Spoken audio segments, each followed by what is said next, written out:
دو قومی نظریے کی بنیاد پر، دو قومی پہلے تو علامہ اقبال اس کے قائل نہیں تھے۔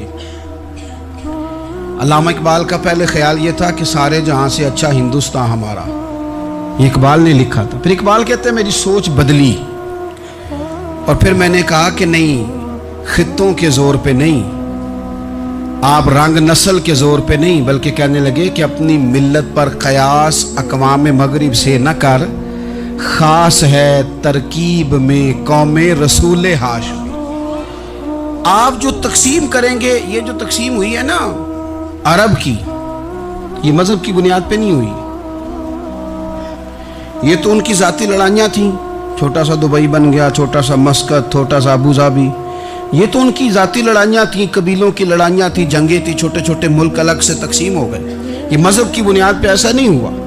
دنیا میں جتنی ریاستیں ٹوٹ کر بڑی ریاستوں سے الگ ہوئی تو اس میں یہ تھا کہ ہماری قوم الگ ہے، ہم سردار علیحدہ سے ہیں، اس لیے ہم علیحدگی پسند ہیں۔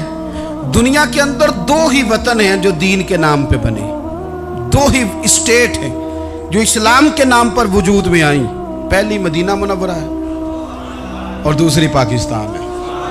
خالص مذہب کے نام پر یہ دو ریاستیں وجود میں ہیں، ایک مدینہ طیبہ اور دوسرا پاکستان۔ پاکستان کا مطلب کیا؟ لا الہ الا اللہ محمد رسول اللہ صلی اللہ علیہ وسلم۔ اس بنیاد پر اس وطن کو، خطے کو حاصل کیا گیا، یہی نعرہ لگایا گیا، یہی نعرہ محمد علی جناح لگاتے تھے، یہی ڈاکٹر اقبال لگاتے تھے، یہی نعرہ چودھری رحمت علی لگاتے تھے، یہی وہ نعرہ تھا جس نعرے کو تحریک پاکستان کے قائدین نے آگے پہنچایا۔ اس زمانے میں جو رائٹر لکھتے تھے ان کی تحریریں آپ آج بھی نکال کے دیکھ لیں، وہ کہا کرتے تھے کہ پاکستان قائم ہوگا تو امیر غریب کی تفریق ختم ہوگی، پاکستان میں وہی نظام آئے گا جو نظام رسول پاک صلی اللہ علیہ وسلم لے کے آئے، قرآن کو نافذ کر دیا جائے گا۔ یہ اس زمانے کے لوگ لکھا کرتے تھے، بیان کرتے تھے، اسی کا ابلاغ ہوتا۔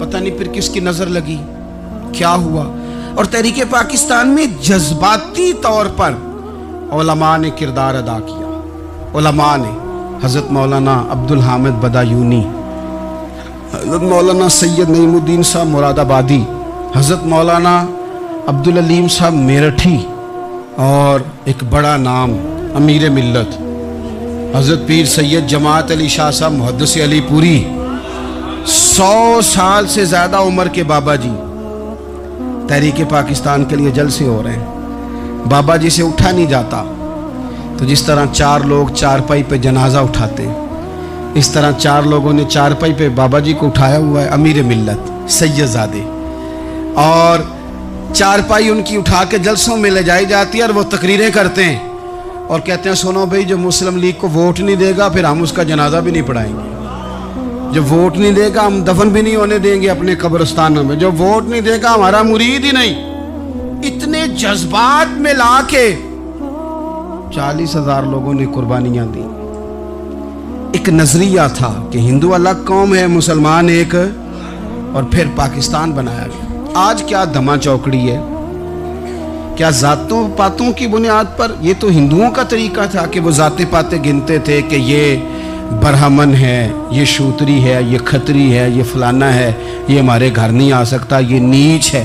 اور اگر آج اس ملک میں بھی الیکشن ذات کی بنیاد پہ لڑا جائے، اور یہاں بھی صرف اس لیے سپورٹ کیا جائے کہ یہ میری برادری کا ہے، صرف اس لیے سپورٹ کیا جائے کہ میرا قبیلہ ہے، پہلے دیکھا جائے کہ یہاں کون سی برادری مضبوط ہے تو اس کینڈیڈیٹ کو ٹکٹ دیا جائے، تو پھر کیا آپ نے وطن بنا کے کیا کمال کیا؟ تو اس کا ایک نظریہ ہے۔ کیا نظریہ ہے؟ کہ مسلمانوں کا رہنا، اٹھنا، بیٹھنا، کھانا، پینا الگ ہے۔ دیکھو ایک سادی سی بات ہے، یا آپ نے داڑھی رکھنی ہے، مونچھیں رکھنی ہے، تو اس پر بھی نبی پاک صلی اللہ علیہ وسلم نے کہا کہ الگ سے تمہاری شناخت ہونی چاہیے، الگ سے۔ فرمایا تم نے یہودی چونکہ مونچھیں بڑی رکھتے تھے، فرمایا تم نے داڑیاں بڑی کرنی ہیں، مونچھیں پست رکھنی ہیں، یہودیوں کی مخالفت کرنی ہے۔ یہ لفظ ہیں حدیث میں ساتھ۔ سادی سی بات ہے نا، پگڑی باندھنی ہے، مان لے کوئی آدمی، ہمارے پنجاب میں لوگ پگڑی بھی کہہ دیتے ہیں، صافہ بھی کہہ دیتے ہیں، کلہ بھی کہہ دیتے ہیں، جو جس کے من میں آیا، لیکن حضور نے تاکید لگائی، فرمایا خاص ہے یہ بھی، یہ اسلام کا کلچر ہے، کلچر الگ سے ہے۔ فرمایا یہودی بغیر ٹوپی کے سر پہ پگڑی باندھتا ہے، تم نے پہلے ٹوپی پہننی ہے پھر پگڑی باندھنی، یہودی کی مخالفت کرنی۔ یہ الگ کلچر ہے، الگ تہذیب ہے مسلمانوں کی، خاص ہے ترکیب میں قوم رسول ہاشمی۔ آپ کی عدالت میں وہ والا نظام نہیں ہوگا جو امریکہ میں ہے، آپ کی عدالت میں وہ والا نظام نہیں ہوگا جو برطانیہ میں ہے، آپ کے پارلیمنٹ میں وہ نظام نہیں چلے گا جو یورپ کا، برطانیہ کا، فلانے کا ہے۔ آپ کی پارلیمنٹ میں، آپ کی عدلیہ میں وہ نظام چلے گا جو قرآن کا ہے اور رسول اللہ کے فرمان کا ہے۔ یہ نظریہ تھا، نظریہ۔ اب اس نظریے کی لوگ بات ہی نہیں کرتے، عوام بھی نہیں کرتی، بالکل نہیں۔ میں بڑی دیر سے رو رہا ہوں، بہت سارے بڑی بڑی گدیوں کے پیر بھی نہیں کرتے۔ ان کو پتہ ہے کہ اگر نظام مصطفیٰ نافذ ہوتا ہے تو مجھے بھی بتانا پڑے گا کہ 80 مربع کہاں سے آئے، مجھے بھی بتانا پڑے گا کہ یہ جو میں 1.25 کروڑ کی کار میں گاڑی میں گھومتا ہوں تو یہ کہاں سے آئی، حساب دینا پڑے گا۔ اور پھر جب پاکستان بن گیا، قربانیوں کے بعد بنا، آپ نے ناراض نہیں ہونا، میرا مہاجر فیملی سے تعلق ہے، جو عزیز رشتہ دار قریبی یہاں رہتے تھے نا، مقامی، وہ تو مہاجروں میں رشتہ داری نہیں کرتے تھے۔ صحیح کہہ رہا ہوں؟ کہتے ہیں مہاجر ہے، اچھا جی غیر مسلم ہے، جگہ نہیں دیتے تھے رہنے کو۔ میں کیسے آپ کو بات بتاؤں؟ پھر اس چھوٹی چھوٹی غلطیوں کو لوگوں نے ووٹ بنا کے بڑی بڑی قتل و غارت نہیں کی اس ملک میں۔ اتنا بڑا تکلیف والا منظر تھا۔ میرے دادا جی کی فیملی ساری پاکستان آئی تھی، دادی کی نہیں آئی تھی۔ 97 میں میری دادی کا انتقال ہوا، وہ آخری دن تک رویا کرتی تھی، کہتی پتر پتہ نہیں میرے پرا ہیں ان کے فوت ہو گئے، پتہ نہیں میرا کوئی چچا ہے کہ سارے چلے گئے۔ کس لیے آپ نے، اگر یہی دھما چوکڑی سیاست کی کرنی تھی، ذات پات آپ نے رکھنی تھی، تو وہاں کوئی دکھ تھا؟ یہ تماشے تو وہاں بھی ہو رہے۔ وہ آخری دن تک رویا کرتی تھی۔ اب تو خیر آنکھیں بڑی جدید، ان کا آپریشن ہوتا ہے، تو ایک زمانے میں آنکھوں کا آپریشن ہوتا تھا، ڈاکٹر کہتے تھے لائٹ بند رکھو، سبز رنگ کی پٹی باندھو، 4 گھنٹے کے بعد دارو ڈالنا ہے آنکھ میں، ڈراپس ڈالنے۔ میں 4 گھنٹے کے بعد ان کی آنکھوں میں ڈراپس ڈالنے جاتا تھا تو کبھی کبھی مجھے بٹھا لیتی تھی، تو کہتی تھیں کہ پتہ نہیں کوئی بچا ہے کہ نہیں بچا، پتہ نہیں اب کوئی ہے کہ نہیں، پتہ نہیں کوئی ان میں سے ہوگا کہ نہیں۔ پتر بہتر دساں ساڈے پنڈ کس طرح دا ہوندا سی، میں تمہیں بتاؤں فلانی چیز۔ پھر جناح نے اعلان کیا تھا کہ ملک بن گیا، کہتی تھی ہم نے بڑا کہا اپنے رشتہ داروں سے کہ چلیں، پر وہ کہتے تھے یہ تو تھوڑے دنوں کی بات ہے، سب نے واپس آ جانا ہے۔ میں نے 2 دفعہ یہ ماحول دیکھا ہے، اٹاری اسٹیشن پہ، واگا بارڈر پہ، ایئرپورٹوں پہ، ایک بھائی ادھر ہے ایک ادھر ہے، اس طرح تڑپ کے روتے ہیں جب لوگ انڈیا پاکستان آتے جاتے ہیں۔ کیوں آپ نے یہ سارا کچھ کیا؟ صرف ایک نعرہ تھا کہ پاکستان کا مطلب کیا؟ لا الہ الا اللہ محمد الرسول اللہ۔ صرف ایک نعرہ تھا کہ یہاں ہم حضور کا دین لے کے آئیں گے، وہ دین تم لائے نہیں، انہیں نوابوں، وڈیروں، چودھریوں کے ذمے تم نے کام لگا دیا۔ اپنے ملک میں حضور کے نظام کے لیے جد و جہد کریں، یہ بنا ہی نبی پاک کے نظام کے لیے، اس کا کوئی دوسرا حل ہو سکتا؟ کوئی حل نہیں، یہ حضور کے نظام کے لیے بنا ہے۔ 2-3 باتیں آپ کی خدمت میں عرض کرنی ہے جو آپ نے زیادہ غور سے سننی۔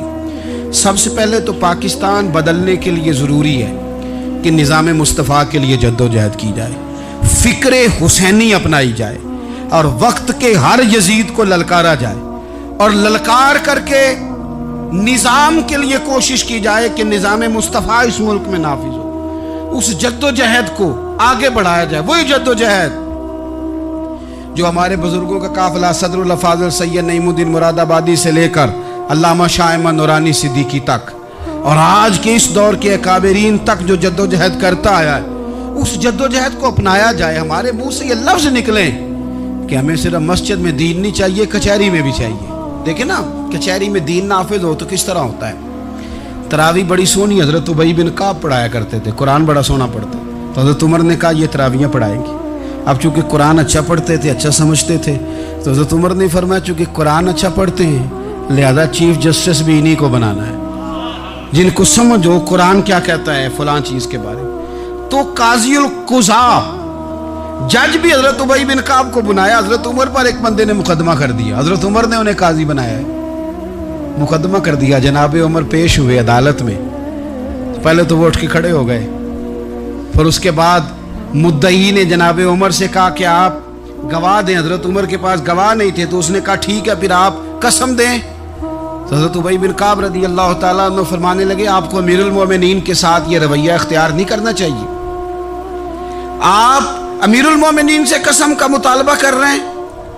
आपको पता नहीं कि ये वो हस्ती है जिनकी रसूल पाक अलैहिस्सलाम ने गवाहियां दी है कि बड़े काम के आदमी हैं, इनकी फजीलतें हुजूर ने बयान फरमाई हैं। आप अमीरुल मोमिनीन से, हज़रत उमर ने जनाब उबई बिन काब की तरफ देखा, हिमायत तो हज़रत उमर की कर रहे थे ना, लेकिन ये निज़ाम मुस्तफ़ा है, ये हुजूर का दीन है।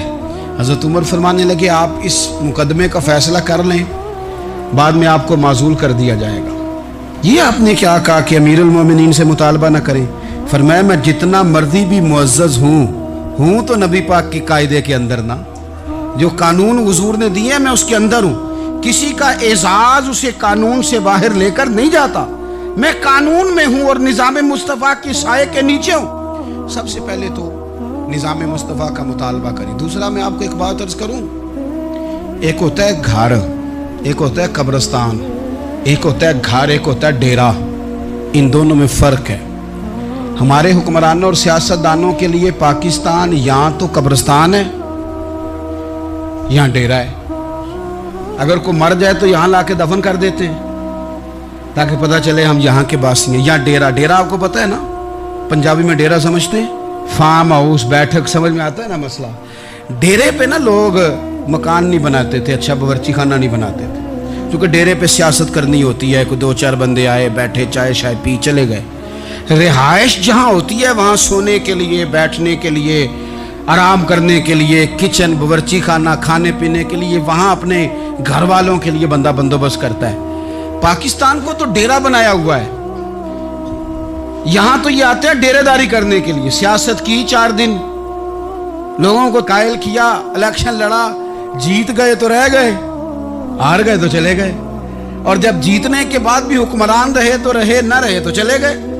ये तो डेरा है। लेकिन डेरे में ज्यादा नुकसान चौधरी का नहीं होता कि वो चौधरी बना हुआ है, ज्यादा जालिम वो होता है जो अपने आप को कमी समझता है।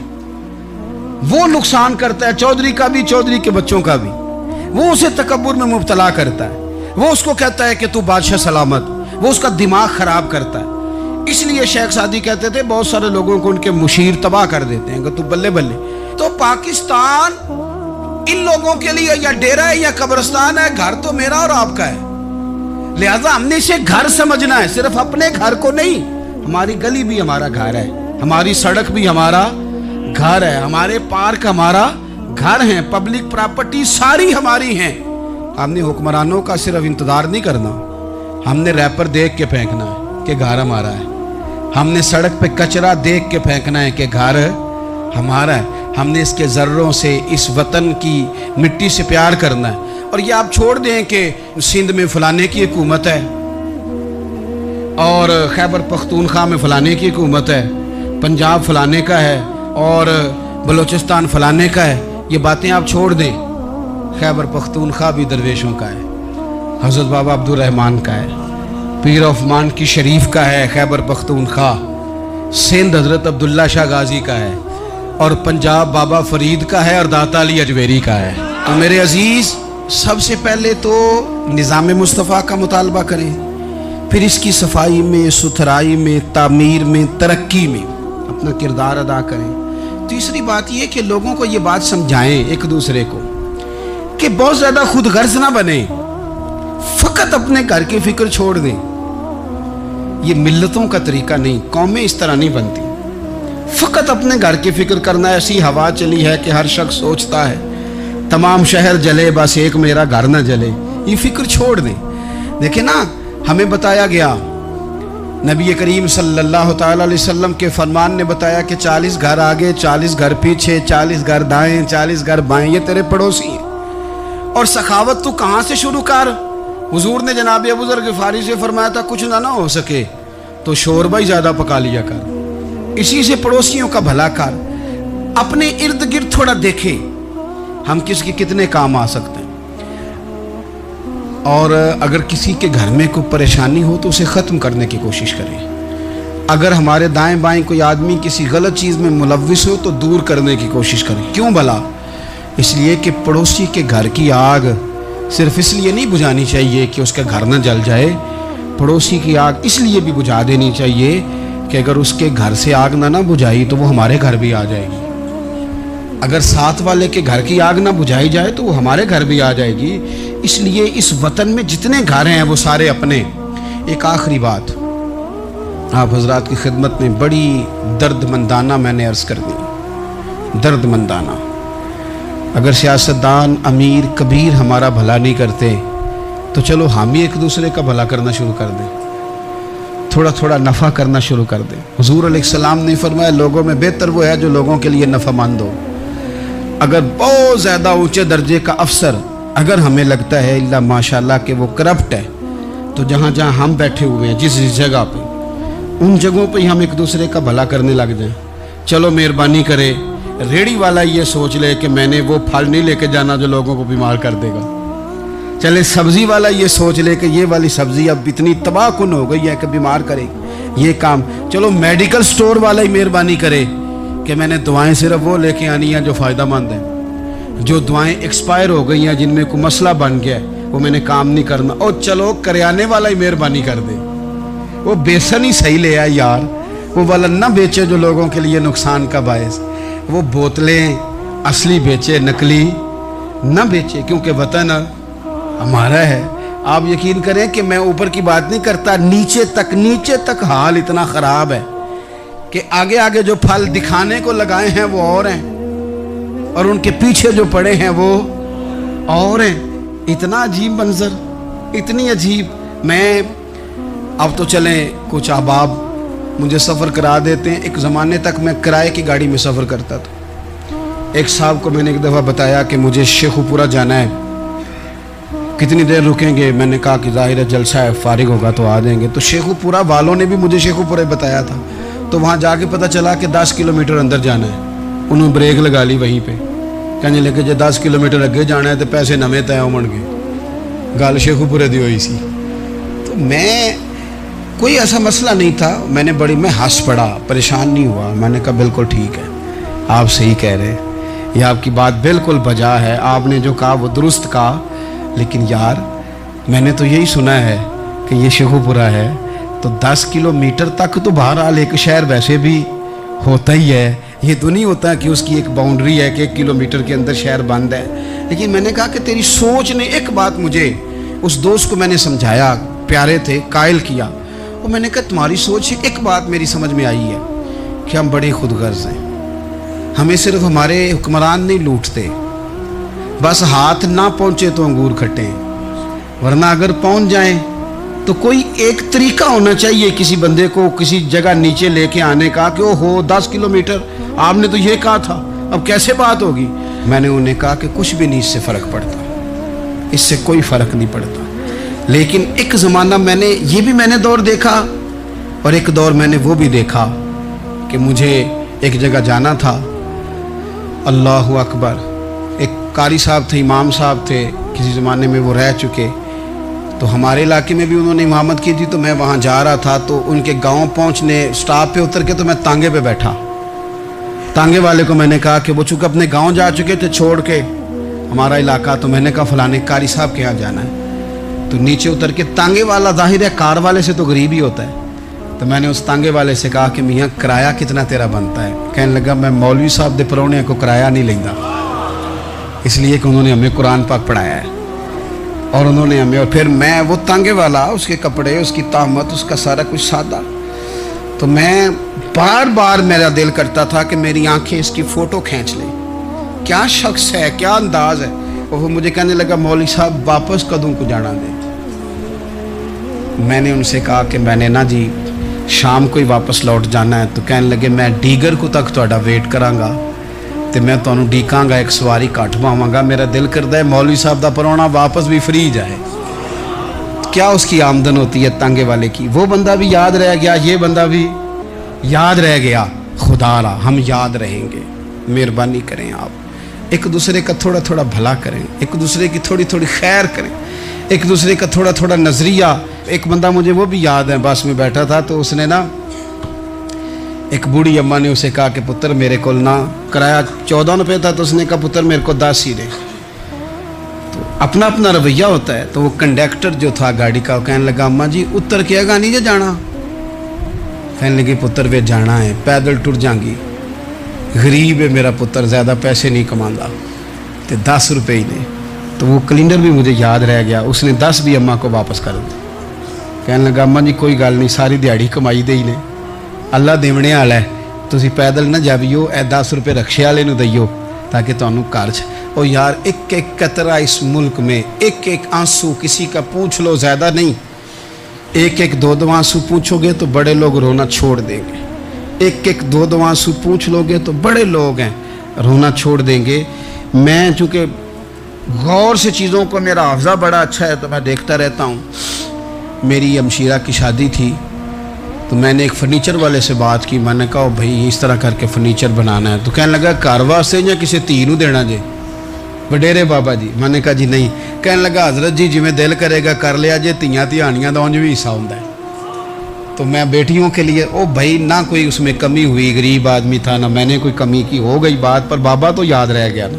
ओ भाई थोड़ा थोड़ा ना, ये वतन हमारा है, ਧੀਆਂ भी ਸਾਂਝੀਆਂ ਹੁੰਦੀਆਂ ਨੇ ਤੇ ਉਹਨਾਂ ਦੇ ਦੁੱਖ भी ਸਾਂਝੇ। ਅਸੀਂ बड़े चंगे लोग जे, साडे वडेरे सानू ਇਹ नहीं सन कहते फलाने ਦਾ ਜਵਾਈ ਏ, ਉਹ सानू कहते सन ਇਹ साडे पिंड ਦਾ ਜਵਾਈ ਏ।